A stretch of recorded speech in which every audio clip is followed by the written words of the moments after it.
So ukiangalia hii vida nimeweka hapa juu.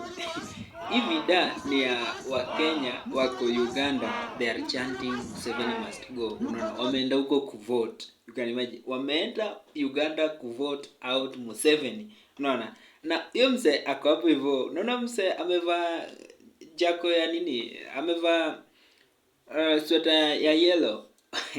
Sijui kama ni mimi naona vibaya, mimi ndio niko na shida ya macho. Si huyo ni Boniface Mwangi.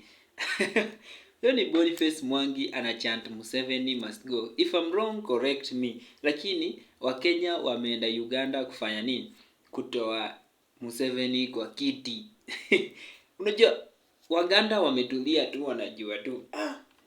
Sisi hadi hakuna haja tuende tufanye nini? To vote. Juu obviously hata to vote tusivote, Museveni ndio baada atafanya nini? Atakuwa president.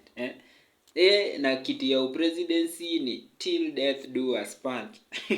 Lakini Wakenya ni nani? Lazima tumeenda huko hivyo kufanya nini? Kutoa mzee kwa kiti. So apparently venye wame notice Wakenya wana vote huko hivyo, the elections has been cancelled until further notice. Notifications itakuja, mtapewa tutaendeleza elections siku gani tena, ama tutaiachia hapo and we will count the votes tuone nani amewin. Lakini for real Wakenya nyinyi ni wazimu. Anyways, imagine it's not good ukiangalia mtu kama Mulamua ameshinda William Samoei Ruto na followers kwa TikTok. It's not fair. Imagine William Samoei Ruto only has 974k followers as per now. Manze, taking time yenu msini follow kwanza.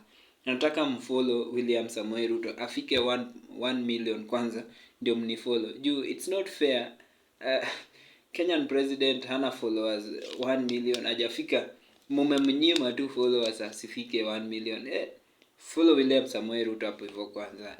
Mfollow State House hapo hivyo ndio tuendelee kuongea.